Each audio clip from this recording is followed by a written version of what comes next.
The Terran Academy's orbital training zone over Raxa was quiet. Too quiet, according to Cadet Elira Mon, age 17, who itched inside her exoframe. Boring again, she muttered, watching her HUD blink empty. She wasn't alone. The other cadets hovered in low orbit, scattered like lazy fireflies. No lethal systems online. Sim loadouts, energy tags, flash dampeners, inertial dampening spikes, drills and safety, the kind of thing cadets mocked after 2 weeks. Lead instructor Varick, a man with half a beard and half an attention span, didn't even bother briefing them. He waved a hand from the orbital station's observation deck. Zone 7's abandoned. Go spark each other up for an hour. Winner gets extra dessert. Elira grinned. Dessert mattered. They dropped. 8 cadets, whooping, twisting through decaying orbit, landing in a cratered valley riddled with obsolete comm towers and half-buried drone husks. What no one realized, because no one checked, was that Zone 7 wasn't empty. At the same moment, 60 kilometers beneath the surface, the Gralthok Fourth War Crest, an elite alien battalion known for psychological obliteration tactics, was conducting its own stealth infiltration exercise. Their instructions were precise: simulate an ambush in unfamiliar terrain, engage unknowns on sight, do not break cover. But their sensor arrays, advanced yes, but tuned for full-spectrum military threat profiles, picked up movement. Small, fast, humanoid, weapons minimal, signal signature, Terran, classification, recon scouts, standard protocol, engage with maximum force to simulate realistic conflict. Above ground, Elira's squad began tagging each other in mock ambushes. The terrain responded with fire. One cadet, Morrow, 18, loud, cocky, was vaporized mid-joke. His HUD dissolved into static before he could scream. Elira dove behind cover, breath short. "Simulation malfunction?" she called out on open comms. No answer, just static. Then the sky lit red. Real weapons, real heat signatures, real screams. But still, every cadet's suit read, "Simulation active."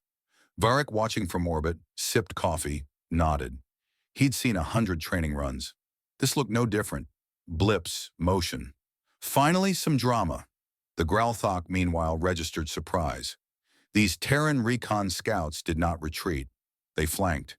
They used terrain. One launched a spike into a Gralthok commander's flank. Non-lethal, but effective. The commander howled. "Adaptive enemy, high resilience, reclassify mid-tier combatants." They responded harder. A drone exploded. Elira ducked again, HUD flashing red. Still no override. Still just a simulation. On both sides, soldiers kept escalating, believing this was the test. A Gralthok heavy brawler went down under an improvised EMP trap made from discarded sim gear. The instructor raised an eyebrow. "Elira's getting creative," he muttered. One cadet was pinned. Elira dragged her back. Shots rang out. No one knew what was real anymore. Not until an emergency beacon went off in orbit, set not by humans, but by the Gralthok commander, who realized, too late, this is not a simulation. The beacon's translation reached both sides simultaneously. It said only 2 words: live fire.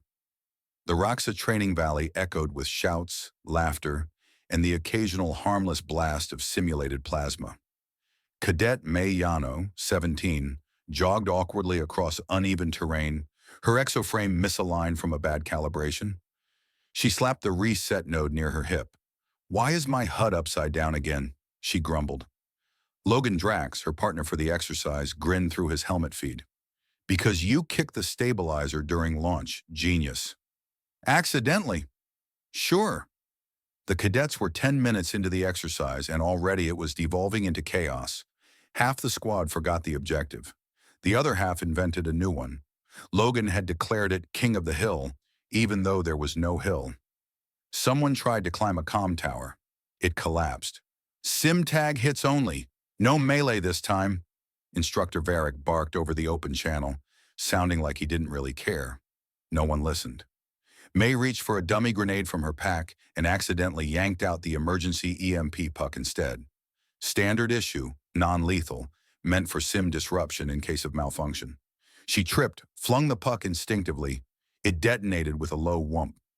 50 meters away, hidden in a ridge, Growlthok recon scouts had been observing from the shadows, silent, disciplined, analyzing these Terran children. The blast hit them square. Every system shorted, optics glitched, comms died, cloaks dropped. One scout let out a startled chirp. Krex Ra, commander of the 4th Crest and a veteran of 17 wars, recoiled. The Terran used a directional pulse, precision electromagnetic targeting. "Is this confirmed?" asked his aide. "I saw it with my own eyes. They triangulated our position. This was no accident." From orbit, the observation station flickered. "EMP spike from Zone 7? Muttered a tech. "Weird. That's not in the simulation. Probably a bug." Krex Ra issued a tight order. "Covert withdrawal. Reassess offensive capacity. Update profile. Terran cadets capable of precision, jamming under duress." As the Grolthok scouts retreated, Logan prepared to make his move. "I'm gonna flank the tower." "There is no tower," May replied. "There's rubble. I'm improvising." He charged ahead with mock heroism, shouting, "For space dessert!" only to trip spectacularly over a buried crate. His face slammed into the dirt. The crate, tagged for simulation supplies, jostled and activated. An anti-gravity foam deployment system triggered incorrectly. Yellow-white foam erupted skyward, spraying wildly, and directly into the ravine where the Grolthok had retreated. They were engulfed in lightweight bonding gel, not harmful, but disorienting. One scout panicked. "They've deployed adhesive aerial munitions. Zero-gravity suppression tech." Krex Ra snarled. "Retreat faster." On the surface, Logan groaned, spitting grass. "Did I win?" May was laughing too hard to answer. Over the ridge, a Grolthok medic attempted to free a comrade from the foam. Their claws stuck. "Commander," the medic panted, "request update on Terran weapon classifications." Krex Ra stared down the valley, watching cadets tumble, joke, and accidentally sabotage every protocol they'd trained for. "Update enemy profile," he said slowly. "Unstable, improvisational, strategically deceptive through incompetence. Threat level, unknown." May, now upside down in a crater, yelled, "10 points if you hit Logan again." The Grolthok disappeared into the hills, shaken, and the simulation continued. Elira, crouched behind a fractured piece of old artillery plating, peeked over the edge with mock intensity. She had 2 foam dart guns strapped crosswise and a helmet slightly too big for her. She looked ridiculous and lethal. "Cover me! I'm going in!" she shouted. "Into what?" asked Quinn, who was balancing a stick on his nose. "Doesn't matter." She sprinted toward what used to be a drone hangar, now just twisted scaffolding and collapsed panels. A nearby minefield sign blinked, "Deactivated, simulation only." She ran directly through it. Inside the ridge, Krex Ra's aide panicked again. "She just ran through an explosive zone." "No detonation?" "No, sir, but that may indicate kinetic resilience shielding or terrain hacking confidence." "Or," Krex Ra muttered, "a disregard for consequence. Terran tactics may center around chaos acceptance." Just then, Logan found something new to trip on, a discarded sim glider. It sparked and zipped in a tight circle, slamming into 2 other cadets who were attempting to balance on a rock. "Logan, you idiot!" someone yelled. "Tactical redeployment," Logan replied, voice muffled by grass. "Is this how they train?" whispered one Grolthok. "Are they pretending to be untrained to lower our guard?" "It's working." Meanwhile, May had climbed halfway up a crumbled sensor array, trying to get her signal back. Her exoframe caught on a cable, shorting again. "Why do I smell toast?" she muttered. Sparks flew from her boots. A jolt of blue static jumped, arcing across the old relay and firing up a dormant beacon left over from a real war decades prior. A low hum spread across the valley. The Grolthok read it as a power surge activation. "They're calling reinforcements." "That's not possible," said the aide. "They're children." "Children bred for asymmetrical warfare," Krex Ra replied, backing away. In the valley, the cadets formed a lopsided circle, declaring a mock ceasefire. They were trading snack packs, Logan handed over a crushed protein bar. For bravery in the face of gravity, Quinn solemnly awarded Elira a bottle of electrolyte gel. For surviving the minefield of nonsense, they burst into laughter. Foam rounds littered the ground. A nearby training dummy still played elevator music. A Growlthok scout filmed the moment and transmitted it to command. Back on their command ship, the footage played for High Strategist Ralvun. He watched the Terran cadets, muddy, misfiring, laughing, disorganized, and leaned forward. Pause it. The image froze on Elira, tossing a snack to Logan. They are either the most poorly prepared species we've ever encountered, he turned, eyes narrowing, or the most terrifying. Krexra's message followed moments later. Full withdrawal recommended. Possible engagement with mimetic irregulars. Risk exceeds all prior simulations. The Terran cadets, unaware, began to chant something absurd. Foam fight! Foam fight! The Growlthok didn't wait to understand it. They vanished before the foam began flying again. Above them, the sun set, on what everyone still thought was just a sim. The Terran cadets had just initiated round 3 of their simulated capture the flag exercise when the sky hiccuped. A training drone, slightly off course due to Elira's earlier reprogramming attempt, for science, wobbled midair, spun like a coin, and crashed directly into the rear flank of a Growlthok artillery walker. The impact was mild by Terran standards. No fire, no explosion. But the walker, finely tuned for stealth and seismic dampening, convulsed. Its leg buckled. The core gyro destabilized. It folded inward like a reluctant spider and toppled with a metallic groan. Human cadets stared for a full beat of stunned silence, then erupted in cheers. That's how we do it, Logan whooped, fist in the air. Best sim ever. What was that drone aiming for? May asked. Glory, Elira replied, deadpan. Quinn yelled, I saw it! That walker was a secret boss. Logan gets double points. The Growlthok, huddled behind a veil of optical cloaking, reeled. One scout whispered, they just took down an artillery walker with a microdrone, and celebrated. No damage analysis, no retrieval protocols, another muttered. They're not salvaging the wreck. Because they don't need to. Krexra's mandibles clicked in rising tension. Children don't cheer over coincidence. That was a coordinated strike, timed during Walker patrol reposition. Sir, they're laughing. Psychological warfare. Aboard the Growlthok command frigate, real-time footage played for tactical analysts. The cadets began stacking foam blocks into what appeared to be a fortress. One hung a makeshift flag, Logan's t-shirt. Is that a territorial marker? One alien analyst asked. They're establishing a forward base, another replied grimly, using only what they've scavenged. From themselves, someone whispered. Elira, now wearing a bucket as a helmet, called for a snack break. Meanwhile, Growlthok surveillance picked up erratic heat signatures all around the valley. Tiny surges of thermal variance, scattered like tracer flares. Commander, enemy units detected. Minimum 30. Positions? Everywhere. Engage. Negative. Targets moving too unpredictably. In truth, the enemy units were cadets who had wandered off to pee, nap, or find better Wi-Fi. But the Growlthok couldn't be sure. Biomechs, whispered one operative, child-sized infiltration units, designed to emulate chaos and thrive in it.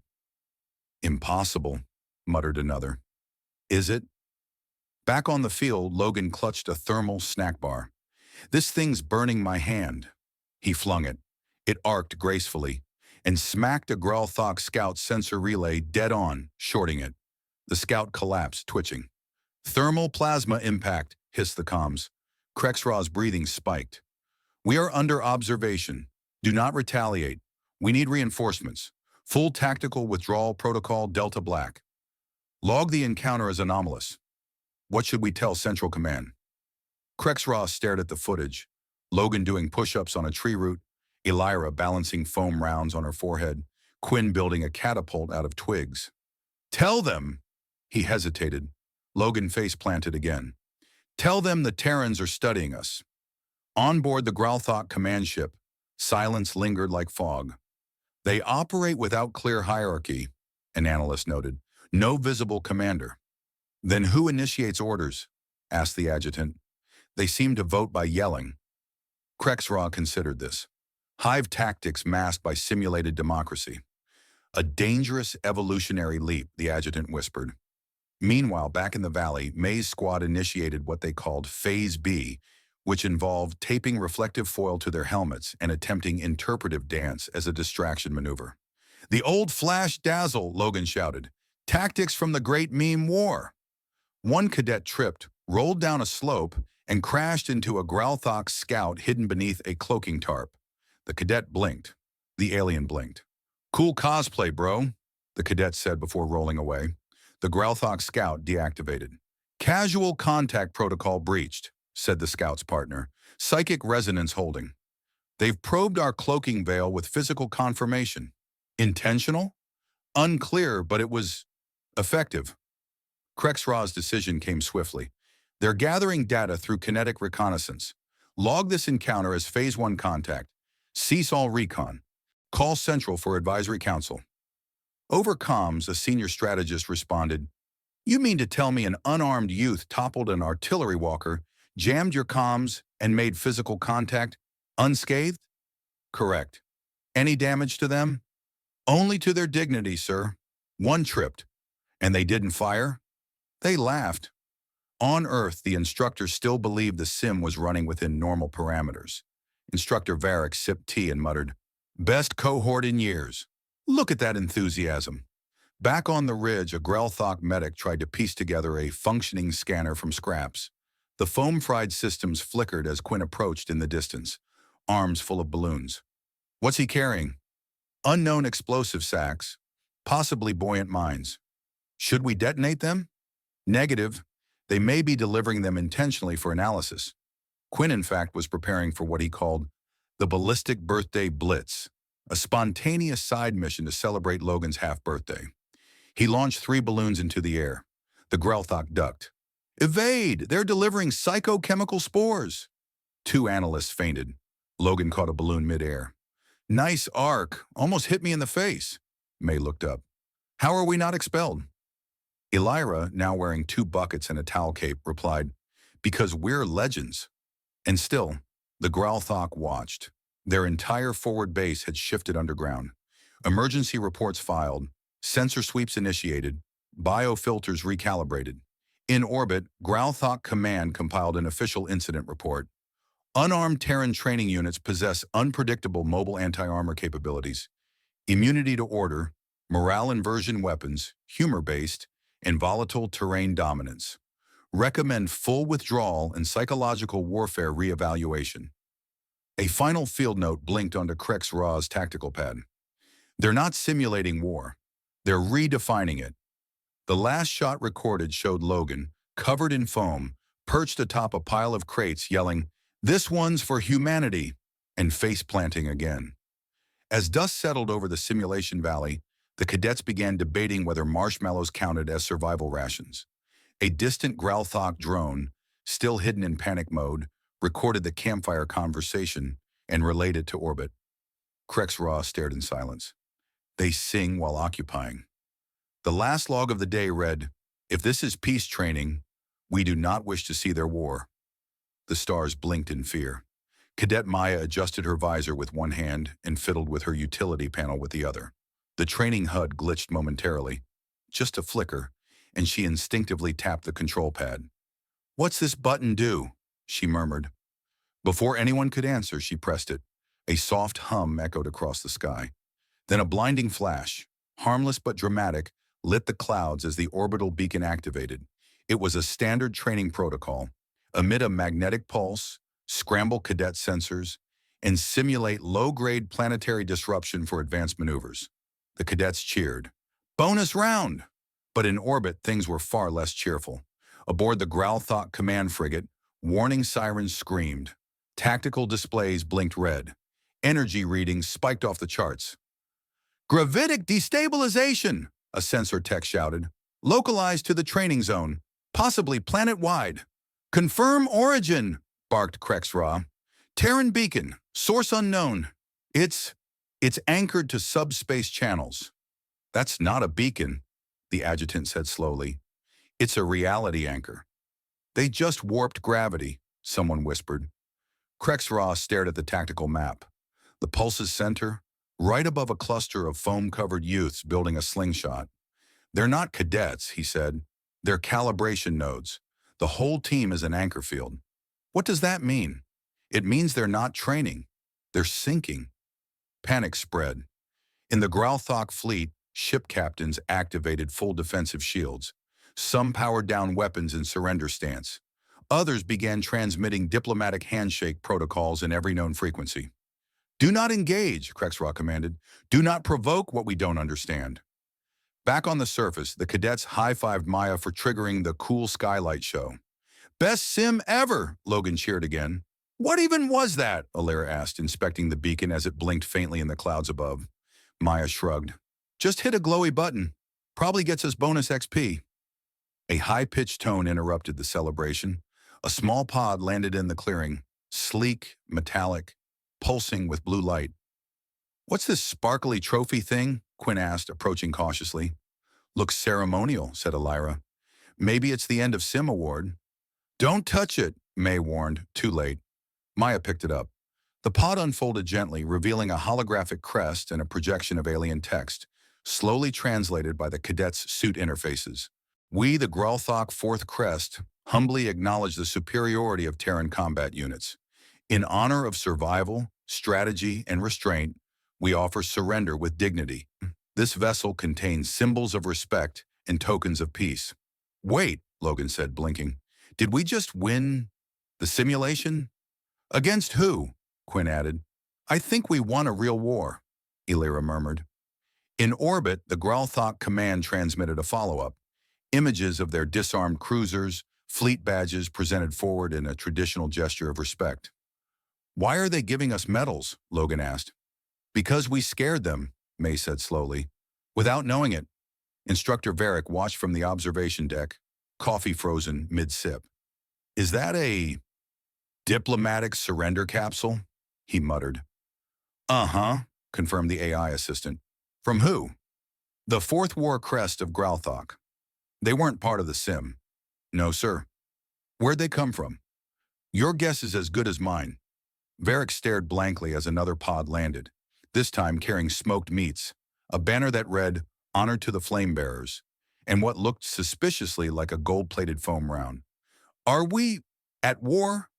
Technically, sir, said the AI. We just ended one. And the cadets? Still believe it's a sim. Krexra issued one final order before recalling all forward operations. Mark the Terran youth as a universal hazard class. Specify designation? Krexra didn't blink. Myth tier. The next day, cadets gathered in the central plaza for their simulated debriefing, still unaware they had altered the balance of galactic politics. Maya displayed her trophy to Instructor Varric, who nodded like a man barely holding on to his last thread of reality. Very shiny, he said weakly. I think I leveled up, Maya said. I feel stronger. That might just be adrenaline, Elira replied, poking the pod with a stick. Or destiny.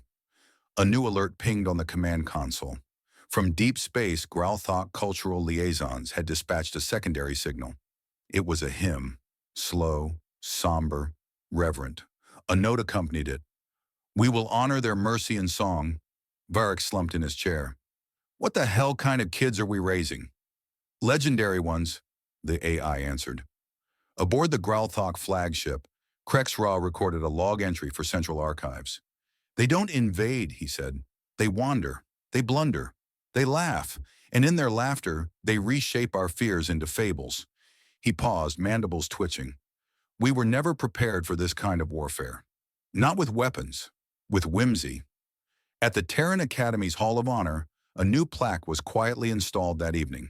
It read, To the cadets of Class Raxa 7 who won a war without knowing there was one. Later that night, Quinn roasted marshmallows with a portable plasma torch. Do you think this will go on our permanent record? Hope so, said Logan. Might get us out of homework. Maya looked up at the stars, her beacon still blinking quietly in the distance. Do you think they're still watching? Elira nodded. Oh, yeah, and probably writing myths. The stars above flickered. Somewhere, Far away, an alien child asked his teacher, "Are the stories true? Did the Terrans really end a war by accident?" And the teacher replied, "They did. And that is why we never provoked the planet called Earth." A final signal echoed from the abandoned battlefield. Not a threat, just a recording. Maya's voice laughing as she asked, "What does this button do?" The audio would circulate for decades, studied, revered, feared, for in that voice was the sound of galactic surrender. The next training cycle began with new rules. Rule 1, never underestimate a cadet with a curiosity streak. Rule 2, never ignore a blinking button. Rule 3, if surrender arrives in a shiny box, say thank you. And far above, the stars remembered the day war was lost. To teenagers with foam rounds, history would never be the same. The first sign that something was wrong came from the radar technician's coffee mug. It shattered, not from mishandling, from resonance. Every proximity alarm on the orbital defense grid screamed to life. Lights blinked red. Consoles scrambled. Decloaking? Commander Orla spun toward the holotank. That's not part of the simulation. Multiple contact, replied the AI. 3, no. 5 Growlthok war cruisers emerging from stealth near Raxa sector. Orla blinked. Are they attacking? Negative. They are kneeling. Kneeling. Their forward prongs are folded in submission posture. Cannons reversed. Shields down. That's not a glitch? No, Commander. They are surrendering. On the academy field, the cadets gathered beneath a sky now filled with low, thundering hums. Logan squinted upward. Are those actual alien ships? I thought this was a low-combat sim, said May. We're wearing plastic armor, muttered Quinn, tapping his foam chest plate. This isn't funny anymore. The Growlthok flagship broadcast a transmission on all frequencies. The image that appeared froze every human jaw. Krex Ross stood tall, flanked by his crest-marked guards, and bowed low. To the young-blooded flame cadre, he said, voice deep and reverent, we offer formal surrender. Your tactics have surpassed all prior expectations. We beg to be spared. Illyra stared blankly. We're the what? Did he say surrender? Maya asked. Young-blooded flame cadre? Logan echoed. That's the coolest thing I've ever been called. A Terran officer tripped over his own boots running into the command deck. Commander, Growlthok offering diplomatic surrender to cadets. You're joking. They've sent ceremonial gifts and poetry. Poetry, translated from their honor tongue. Sample verse, they dance with laughter. They strike with light. We bent to their chaos and prayed for night. Orla stood in stunned silence. What in the 9 moons happened down there? The reply came from the AI, a recording of Maya's voice. Oops, hope that wasn't important. Then laughter. Dear stars, Orla whispered. They think this was all intentional. Another ping arrived. The Growlthok had just renamed a star after the first flame cadre. Cadet Logan found the newsfeed next. Guys, he said, voice trembling. It's trending. What is? Asked Quinn. Logan held up the tablet. Across thousands of comm nodes, the title read, The Cadets Who Conquered. Comments poured in. Are they available for intergalactic peacekeeping? What level are these warriors? Earth lets their young wield stars? Logan closed the feed slowly. We just won an actual war, didn't we? Silence. Then Illyra. Technically, we were never at war. Still counts, Maya said. The command deck descended into chaos. Council inquiries, tactical reviews, hushed shouting matches between Terran brass and planetary governors.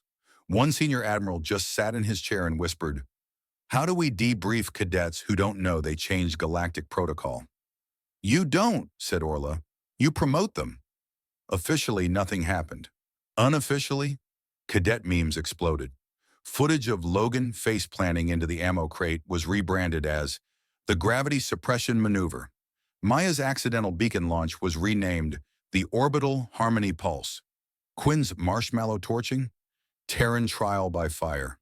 We're going to be in textbooks, Illyra groaned. At least they'll spell my name right, Logan said. They renamed a nebula after you, Quinn replied.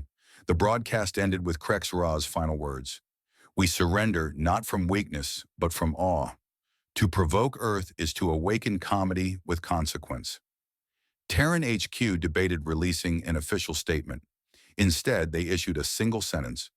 All future simulations must now account for real-world diplomacy.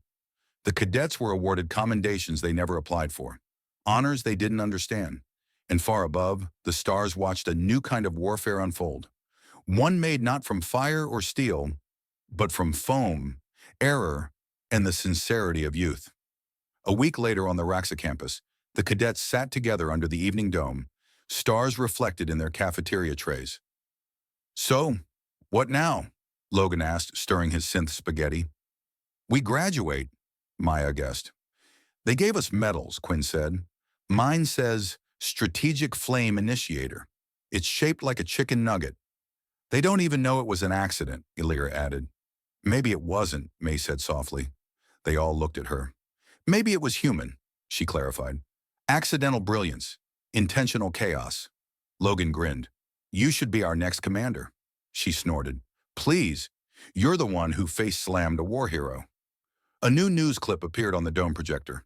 An alien child in ceremonial garb was reenacting Logan's faceplant, narrated by a proud Growlthok elder. "It's official," Maya said. "We've become legend." Far away in Growlthok space, a new academy was founded, the Terran Discipline School. Its motto, confuse, adapt, laugh, survive. Back on Earth, Command buried most of the footage, but somewhere in the classified archives, one video remained at the top. It featured 5 teenagers, foam armor, a malfunctioning beacon, and the first true surrender ever offered before a single real shot was fired. In the end, the cadets were never briefed on the full scale of what they'd done. They didn't need to be. The galaxy already knew, and it would never forget. At the next Interstellar Summit, a motion was passed unanimously. Earth's youth programs are to be respected as military grade. This caused a diplomatic hiccup when one alien empire confused summer camp for covert soldier incubation. Meanwhile, back at the academy, a new cadet class arrived. First-year student Juno stared at the legendary field where it all happened. "This is where they surrendered?" she asked. The instructor nodded. "To students wearing plastic armor." "Cool," Juno whispered. From that day on, Raxa Sector wasn't just a training zone. It was a sacred site. A museum was built nearby, featuring broken crates, burnt marshmallows, and a replicated foam round launcher. Its most popular exhibit? A button, unlabeled. When pressed, it played Maya's voice. "What does this button do?" Visitors pressed it again and again. Some laughed, some saluted. All remembered. And somewhere in the galaxy, a legend whispered once more, "Beware Earth." Even their youngest children don't play fair. Remember, the day after the Raxa incident, Earth's Department of Galactic Affairs issued a press release. Nothing unusual occurred. The simulation was standard. No interstellar aggression was intended. The galaxy didn't believe them. In the Krellin expanse, a tribunal leader screamed, "They let children win wars with laughter. What happens when they stop playing?" On Vor Prime, 2 empires signed an emergency peace pact, citing mutual fear of Terran juvenile engagement forces. The myth grew quickly, faster than reason could follow. The Growlthok posted murals of foam rounds splashing against steel. The captions read, "We were tested. We were spared." A new interstellar documentary aired, Flame Cadre, the Youth Who Conquered. Its reenactments were wildly inaccurate, featuring cadets riding robotic dinosaurs and Logan wielding a flaming sword. Logan's response? "I tripped." Didn't matter. Legend had already taken root. By week's end, Earth received over 30 emissaries. Most wanted peace. Some offered tribute. One brought an entire asteroid belt as a goodwill gift. Cadet Illyra was handed a deed to a minor moon by a green-skinned diplomat trembling with awe. "I saw the footage," he whispered. "Please don't assign me extra training." Earth Command tried to correct the narrative. They sent out clarifications, but none landed. Why? Because fear, once born from comedy, had become belief. A minor cult emerged on the trade moon, Vrexian. Its tenets were simple. Never provoke the flame cadre. Respect all laughter. It is a war cry. If you trip in battle, fall with purpose. Its founder? A merchant who'd watched Logan stumble on loop for 12 hours and claim divine revelation. His balance is chaos, the merchant said. His accident, intentional. Grelthok youth began practicing foam combat as ritual discipline. Other empires began asking Earth for child trainers. Earth declined. That only deepened the mystery. If Earth wouldn't share their cadet command doctrine, then it must be classified. And if it was classified, it had to be dangerous. Word spread that the next flame cadre might include telepaths, or antimatter breath, or worse, humorous. The idea that Earth children were trained in chaos's combat became gospel. The Galactic Concord issued a neutral directive. Do not engage Earth youth without a diplomatic failsafe in place. Some worlds went so far as to ban the recruitment of individuals under the age of 20 unless verified non-Terran. Meanwhile, Logan tried to return to class, but his seat was replaced by a plaque. Here sat the accidental general, it read. Even his instructors deferred to him. Quinn started selling faceplant reenactment kits online. They sold out in a day.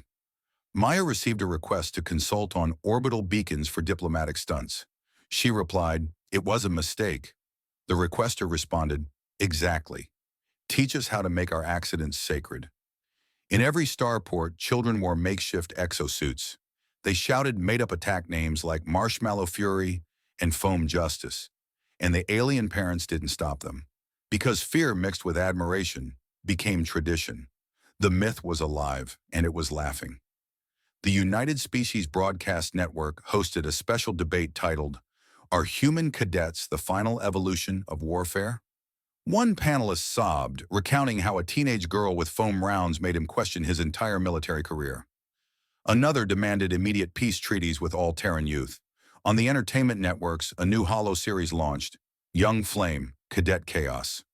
In the show's trailer, actors portraying the Earth cadets wielded glowing spears, summoned orbital storms, and levitated while quoting ancient poetry. The tagline? Beware the giggle before the storm. Even Earth's own population began to lean into the myth. T-shirt vendors sold Logan Stumbled We Rose merch. Toy companies released plush orbital beacons. The Terran Military Command debated deploying actual cadets as goodwill envoys, then dropped the idea, worried it might be taken as an act of war. In Gralthok education centers, children were taught how not to provoke a Terran. First rule, never underestimate a laugh. Second, if they fall, run. Meanwhile, the original cadets struggled to return to normal life. May tried to focus on her engineering track, but reporters kept sneaking into her dorm to ask about her precision drone assault. Logan couldn't walk 10 feet without someone asking for a reenactment of his fall. Maya was offered a speaking contract by 7 interstellar think tanks. She turned it down. All of them wanted to title her lecture, Button of the Gods. At a classified Earth summit, one general summarized the situation best. We accidentally created an interstellar mythological archetype. Another added, should we tell them the truth? Silence, then laughter. Number, let them believe we planned it. And so the myth grew. A statue was erected on a neutral moon, 7 meters tall, featuring Logan mid-stumble, encased in gold. Its base read, sometimes the gods send giants. Sometimes they send teens with bad footing and great aim. Pilgrims came to touch the statue's base, leave offerings, foam darts, training helmets, tiny medals inscribed with the phrase, I tripped, therefore I am. One Gralthok poet summed up the era in a single line, fear the planet that sends laughter to war. And far beyond the known systems, in corners untouched by diplomacy or peace, pirate clans and rogue fleets gathered to discuss strategy. Their conclusion? Earth is off limits. One grizzled warlord added, I don't fear their armies. I fear what they teach their children. Thus ended the first cadet age, not with a bang, but with a joke, and a foam dart, and a planet that accidentally weaponized youth. Weeks later, during a quiet moment on the Academy observation deck, Logan watched stars flicker across the void. Beside him, Maya whispered, they think we're legends. We tripped our way into it, he replied. No, she said. We reminded them that legends don't have to be perfect. Below, Earth spun silently, home to the most accidental peacekeepers the galaxy had ever feared. And somewhere, in distant space, A new race debated diplomacy. They had one question. Do they still train the children? They chose silence instead. Cadet Report number 42, Notes on Galactic Diplomacy, by Maya Trin, accidentally promoted, frequently confused. Let's start with the basics.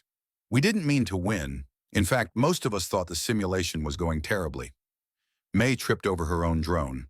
Logan face-planted into a crate. I accidentally activated emergency foam suppression. Twice. And yet, somewhere in the middle of all that chaos, the Grelthok Empire surrendered to a bunch of teenagers in basic exosuits. So this is my official log, a debrief, a chronicle, a warning maybe. Working title, How to Accidentally Win a War Before You're Legal. Let's begin. Day 1, The Spark. We were assigned a standard training simulation on the orbital range above Raxa sector. Nothing special, no instructors present, just a freeform tactical improvisation exercise, which in Terran cadet speak means, hope you remembered your helmet. At first, it went as expected. Logan got stuck in a tree. May reprogrammed her targeting drone to follow the wrong team. Someone launched a water balloon at the observation tower. Still don't know who. I have theories. Then I noticed a weird blip on the scanner. Heat signature. Unfamiliar. Definitely not a drone. I ignored it, assuming it was a sim element. Maybe a test.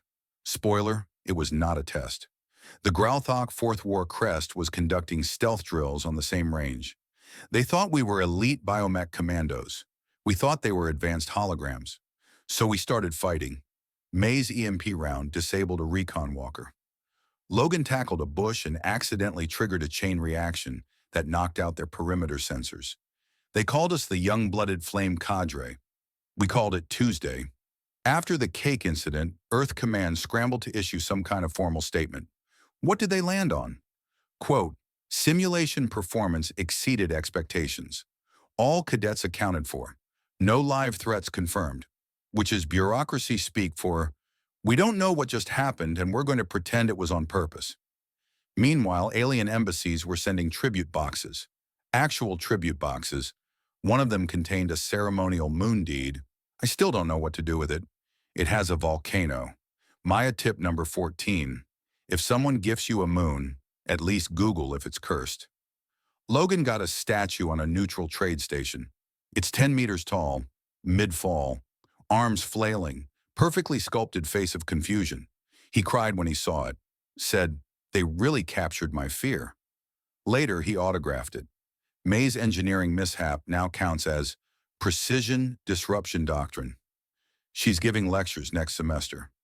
Last I heard, 2 alien navies were copying her targeting errors in combat sims. I wish I was joking. It got weirder. One morning I woke up to find 3 alien journalists outside my pod asking for my warrior meditation routine. I told them I do 10 jumping jacks, curse at my homework, and then chug recycled hydration paste. They published it as the Ritual of the Flame Speaker. A yoga cult formed. On another day, I received a message from a Grelthok hatchling who wrote, I want to grow up to accidentally conquer an empire too. My reply, eat your vegetables and don't press random buttons. That's my legacy. What do you say to a galaxy that thinks you're a weaponized saint? We were just kids. We made mistakes. We survived by teamwork, dumb luck, and duct tape. And yet, something about that scared them more than any war fleet. Maybe it's because we didn't mean to win. We just refused to lose. I think that's scarier, because it means there's no playbook to counter us.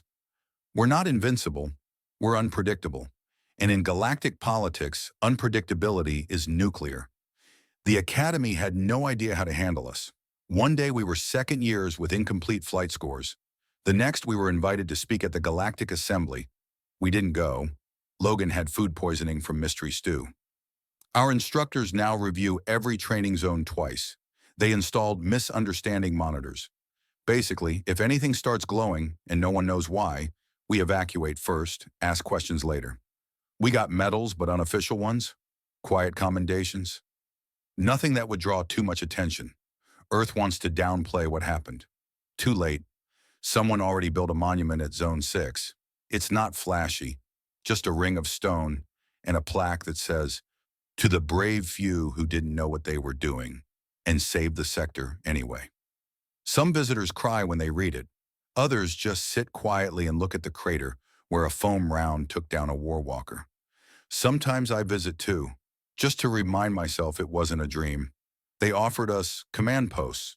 We declined. Well, most of us. May took a lab position. She wants to build better drones now, ones that don't trigger interstellar panic. Logan just wants to open a sandwich shop. He says it'll be called Peace Tastes Better. I told him that's terrible branding. He grinned and said that's why it'll work. As for me, I'm still a cadet, still training, still learning, still trying to make sense of what we did. Not because we broke rules, but because we accidentally rewrote some. Every now and then, when the stars are too quiet, I remember Krex Ra's voice on the comms. We yield to your chaos. Teach us restraint. That's what stuck with me the most. Not the fear, the hope, the idea that a bunch of awkward, half-trained kids could represent something stronger than war. Possibility. If that's what the galaxy sees in us, maybe we should try to live up to it.